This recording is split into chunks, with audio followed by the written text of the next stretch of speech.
Job ചേട്ടാ, from super star reality show to independent musician with a lot of ups and downs, unpredictability, uncertainty, emotional ups, emotional lows, അങ്ങനെ അങ്ങനെ, അതെ, appreciations, awards, അങ്ങനെ അങ്ങനെ അങ്ങനെ അങ്ങനെ ഇവിടെ എത്തി നിൽക്കുന്നത്. So all together how do you feel എന്നൊക്കെ ചോദിച്ചാൽ, ഹൗ ഡു യു ഫീൽ എന്ന് വെച്ചാൽ ഗ്രേറ്റ്. കാരണം വെച്ചാൽ നമ്മൾ ഏറ്റവും ഇഷ്ടപ്പെടുന്ന ഒരു കാര്യം ചെയ്ത് ജീവിക്കാൻ പറ്റുന്നില്ലേ, അതാണ് എൻ്റെ. നമുക്ക് ഓരോരുത്തർക്കും ഓരോ പാഷൻ ഇല്ലേ, അത് നമ്മൾ ചെയ്ത് നമ്മുടെ അന്നം കിട്ടിയാൽ അതിൽ പരം ഭാഗ്യമില്ല എന്നുള്ളതാണ് എൻ്റെ വിശ്വാസം. 20 വർഷമായിട്ട് അങ്ങനെ പോകുന്നു, പെട്ടെന്ന് പോയി 20 വർഷം. അതുകൊണ്ട് തന്നെ beautiful life, thank God, thank every one. Audience ആണല്ലോ നമ്മളെ സ്വീകരിച്ചത്, അതിൽ വളരെ സന്തോഷം. നമ്മൾ ഇങ്ങനെ ഞങ്ങൾ രണ്ടുപേരും കൂടി ഇങ്ങനെ സംസാരിച്ച സമയത്ത് ചേട്ടൻ ഏറ്റവും കൂടുതൽ സ്ട്രെസ് ചെയ്യുന്ന വാക്ക് സമാധാനമാണ്. എന്ത് പറഞ്ഞാലും അതിനകത്തൊരു സമാധാനം ഉണ്ടാവും. സോ ജോബ് കുര്യന്റെ സമാധാനം എന്താണ്? വാട്ട് ഈസ് സമാധാനം ഫോർ യു എന്ന് ഞാൻ ചോദിച്ചാ? സമാധാനം എന്ന് പറയുന്ന ഒരു ഭയങ്കര റഷൊന്നും ഇഷ്ടമല്ല. എല്ലാ കാര്യത്തിനും ഒരു അല്പം സാവകാശം ഇഷ്ടമാണ്. മ്യൂസിക് ആയാലും ജീവിതത്തിൻ്റെ ഒരു ഓട്ടപ്പാച്ചില് ഇല്ലാതിരിക്കാൻ പറ്റില്ല. ഇന്നത്തെ ഒരു പോക്ക് അങ്ങനെയാണ്. പക്ഷെ എന്നാലും അതിൻ്റെ അകത്തൊരു ചെറിയൊരു റിലാക്സ്ഡ് മോഡ് പിടിക്കാനാണ് എനിക്കിഷ്ടം. മേ ബി പ്രയോറിറ്റി അതാണ്. സാമ്പത്തികം വേണ്ടെന്നല്ല, എന്നാലും ടോട്ടലി അതല്ല ഉദ്ദേശം. നമ്മുടെ ഇഷ്ടപ്പെടുന്ന കാര്യം, അതിൽ നിന്ന് കിട്ടുന്നൊരു പ്രേക്ഷകരുടെ റെസ്പെക്റ്റും സ്നേഹം, അതിനൊക്കെ പ്രയോറിറ്റി കൂടുതലാണ്. അപ്പം നന്നായിട്ട് ചെയ്യാൻ പറ്റുന്നത് നമ്മുടെ പരിമിതിക്കകത്തുനിന്ന് ഏറ്റവും നല്ല രീതിയിൽ പ്രാക്ടീസ് ചെയ്ത് പ്രസൻറ്റ് ചെയ്യണമെന്ന് ആഗ്രഹിക്കാറുണ്ട്. അപ്പോൾ അതുകൊണ്ട് തന്നെ അതിനൊക്കെ ഞാൻ സമയം എടുക്കും. ഇപ്പോൾ കോൺസേർട്സ് ഒക്കെ ആയാലും ബാക്ക് ടു ബാക്ക് ഒന്നും ഞാൻ ചെയ്യില്ല. വന്നാൽ തന്നെ ഞാൻ പറയും, ഇല്ല എനിക്ക് ശബ്ദത്തിന് കുറച്ച് ഓവറായിട്ട് നമ്മൾ സ്ട്രെസ് ഔട്ട് ചെയ്തിട്ട് അവസാനം വയ്യാണ്ടായി പോകുന്നതിലും നല്ലതാണ് അല്പം ദിവസം, കുറച്ച് ദിവസം കഴിഞ്ഞിട്ട് ചെയ്യാം.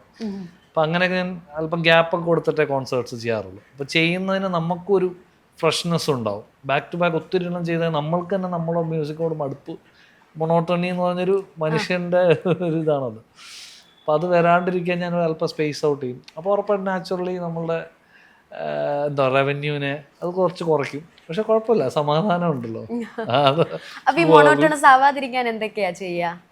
ഈ പറഞ്ഞ പോലെ ഗ്യാപ്പ് എടുക്കും. ഉറപ്പായിട്ടും. പിന്നെ ഈ ട്രാവൽ, ഒത്തിരി ആൾക്കാരുമായിട്ട് ഇടപഴകാൻ ഇഷ്ടമാണ്. അപ്പം സോഷ്യലൈസ് ചെയ്യാൻ ഇഷ്ടമുള്ള ആളാണ്. പ്ലസ് കൂട്ടുകാരുമായിട്ട് യാത്ര, ഇതൊക്കെ യാത്രകൾ നമ്മൾ ഒത്തിരി ഈ മൊണോട്ടണി മാറ്റുന്ന ഒരു കാര്യം തന്നെയാണ്. ഒത്തിരി ദൂരെ അങ്ങ് പോയിട്ട് ഞാൻ അങ്ങ് പോകുന്നല്ല, പറ്റുന്ന നമ്മുടെ അടുത്ത് തന്നെ ഒത്തിരി സ്ഥലങ്ങളിൽ പോകല്ലോ. അപ്പം അങ്ങനെ ബ്രേക്സ് എടുക്കും. പിന്നെ ഫാമിലി ടൈം വളരെ ആസ്വദിക്കുന്ന ആളാണ്. യാത്രകളിലൂടാണോ നമ്മുടെ ഇൻഡിപെൻഡന്റ് മ്യൂസിക്കിനുള്ള കോൺസെപ്റ്റ്സോ അല്ലെങ്കിൽ അതൊക്കെ കണ്ട്? യാത്രകൾ വലിയൊരു ഘടകമാണ് എൻ്റെ പാട്ടുകൾക്കെല്ലാം. എല്ലാ പാട്ടുകളുടെ പിന്നിലും ഒരു യാത്രാനുഭവം ഉണ്ടാവും. അങ്ങനെ അനുഭവം എന്നല്ല, ഉറപ്പായിട്ട് നമ്മൾ കൂടുതൽ ചിന്തിക്കുന്നതും നമ്മൾ കൂടുതൽ കേൾക്കുന്നതും ഒക്കെ ആ സമയത്താണല്ലോ മ്യൂസിക്കും ഒത്തിരി. അപ്പോൾ നമ്മുടെ സ്വന്തമായിട്ടുള്ള സമയമാകുമ്പോഴേക്കും അതിൽ കൂടുതൽ ഒരു നമ്മുടെ ഇൻറ്റിമസി, നമ്മുടെ ഉള്ളിലൂടെ നമ്മൾ ചോദ്യങ്ങൾ ചോദിക്കും, മെച്ചപ്പെടാനുള്ള വഴികൾ ആലോചിക്കും.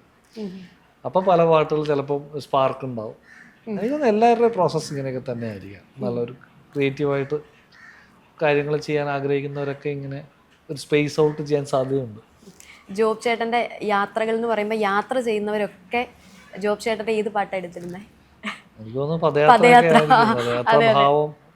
പദയാത്രയാണ് ഏറ്റവും കൂടുതൽ നമ്മൾ വീഡിയോസ് ഒക്കെ കാണുക, അല്ലെങ്കിൽ യാത്രകൾ എന്ന് പറയുമ്പോൾ ഏറ്റവും കൂടുതൽ നമ്മൾ കാണുന്ന പദയാത്രയാണ്. അപ്പൊ ഇത് ചെയ്ത സമയത്ത് ചേട്ടന് വിചാരിച്ചിരുന്നു ഇത് കൂടുതൽ യാത്ര? അങ്ങനെയൊന്നും വിചാരിച്ചിട്ടൊന്നും ഇതുവരെ ചെയ്തിട്ടില്ല. നമ്മളൊരു പേർപ്പസ് ഉണ്ട് മ്യൂസിക് ക്രിയേറ്റ് ചെയ്യുമ്പോൾ, അതിനോടൊരു എന്തുകൊണ്ടാണ് അത് ചെയ്യുന്നത്, അതൊരു ഇൻസ്പിറേഷൻ, ഒരു ആസ്പെക്ട് ഉണ്ടാവും, ഒരു കാര്യം ഉണ്ടാവുമല്ലോ.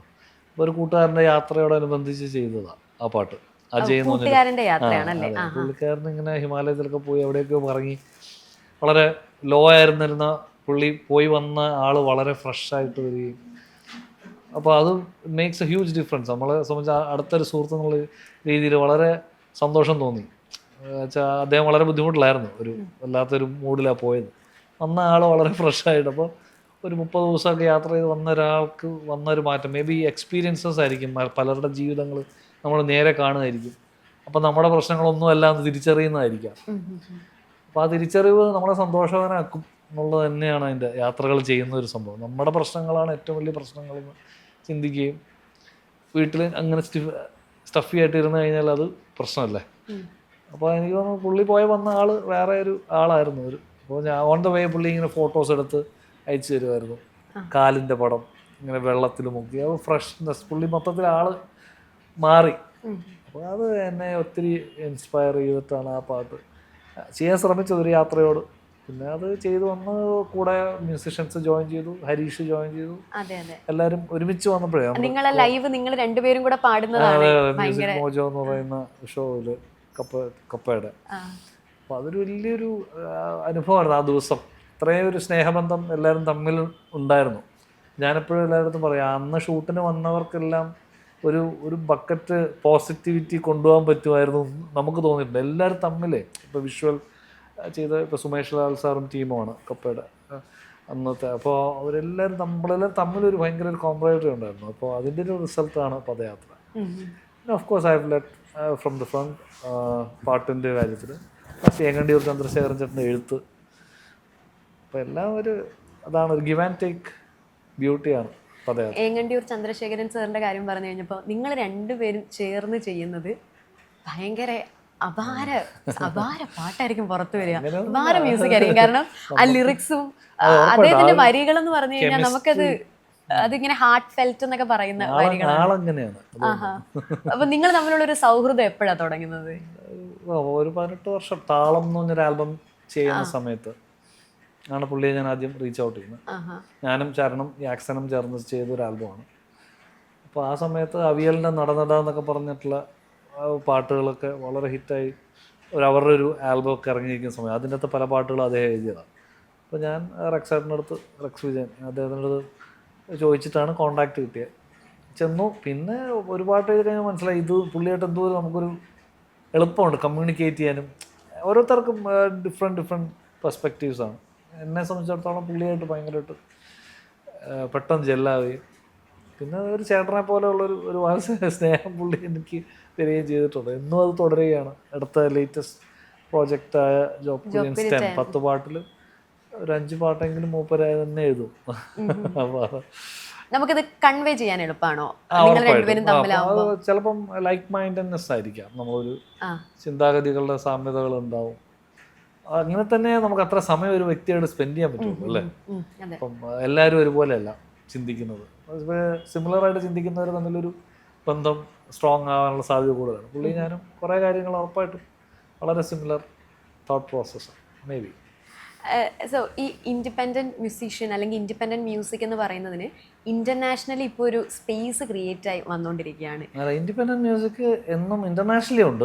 അതെ, നമ്മുടെ ഇവിടെ ആ സ്പേസ് ക്രിയേറ്റഡ് ആയി ഇന്റർനാഷണലി ഒരു സ്പേസ് ക്രിയേറ്റ് ചെയ്ത് വന്നുകൊണ്ടിരിക്കുകയാണ്. അപ്പോൾ കേരളത്തിൽ എന്ന് പറഞ്ഞു കഴിഞ്ഞാൽ ഇൻഡിപെൻഡൻറ്റ് മ്യൂസിക് സ്റ്റാർട്ട് ചെയ്ത് ആ ഒരു ടൈമിലെ മ്യൂസീഷ്യൻസിൽ ഒരാൾ ജോബ് കുര്യനാണ് ആ ടൈമിൽ. അപ്പോൾ ഇപ്പോൾ ഈ 10 years കഴിഞ്ഞിട്ടും ഇപ്പോഴും ചേട്ടൻ ഇൻഡിപെൻഡൻറ്റ് മ്യൂസിക് കണ്ടിന്യൂ ചെയ്യുന്നുണ്ട്. സോ അതൊരു ഭയങ്കര ഒരു ചലഞ്ചാണ്. കാരണം നമ്മളൊരു മ്യൂസിക് നമ്മൾ ഒരു സ്റ്റുഡിയോയിൽ പോയിട്ട് നമ്മളൊരു മ്യൂസീഷ്യന് വേണ്ടി പാടിക്കൊടുത്തു കഴിഞ്ഞാൽ നമ്മൾ പൈസ കിട്ടി നമ്മൾ തിരിച്ചു വരുന്ന സേഫ് സോണാണ്. പക്ഷെ നമ്മളൊരു ഇൻഡിപെൻഡന്റ് ആയിട്ട് നമ്മളൊരു മ്യൂസിക് ക്രിയേറ്റ് ചെയ്യുമ്പോൾ റിട്ടേൺ കിട്ടാൻ കുറച്ച് ടൈം എടുക്കും. അതിനകത്ത്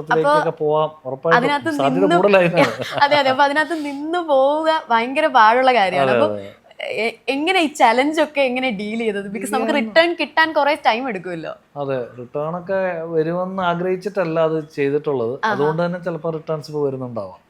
അങ്ങനെയാണ് ഞാൻ ചിന്തിച്ചത്.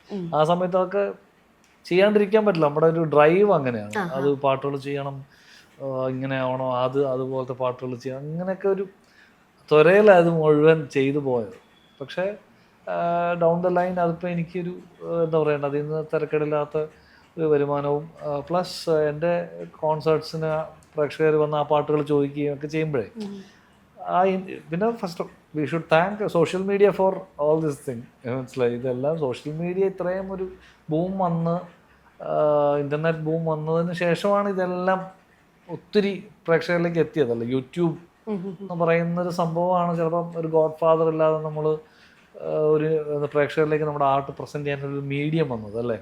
പണ്ട് ചാനൽസ് ചിലപ്പോൾ പണ്ടൊക്കെ ദൂരദർശനും ഓൾ ഇന്ത്യ റേഡിയോയും പിന്നെ സിനിമകളും മാത്രമാണ് മീഡിയം. ഇപ്പോൾ അങ്ങനെ അല്ലല്ലോ, നമുക്ക് ഒത്തിരി മീഡിയം ഉണ്ട്, ഒത്തിരി ചാനൽസ് ഉണ്ട്. അപ്പോൾ കാലം അതിന് വലിയൊരു ഫാക്ടർ അത് തന്നെയാണെന്ന് എനിക്ക് തോന്നുന്നത്. ഇപ്പം നമ്മളിപ്പോൾ സംസാരിക്കുന്നത് ഉൾപ്പെടെ ഏറ്റവും കൂടുതൽ കാണാൻ പോകുന്നത് അതിലല്ലേ? അതെ, അതിലാണ്. നമ്മൾ അത് ഫോക്കസ് ചെയ്താണ് ഇപ്പൊ അതിൽ അപ്ലോഡ് ചെയ്യാനായിട്ടാണ് നമ്മൾ കാര്യങ്ങൾ എടുക്കുന്നത്. ഉറപ്പായിട്ടും. മനുഷ്യർ അതിലാണ് കൂടുതലുള്ളത് ഇപ്പോൾ ആക്റ്റീവായിട്ട്.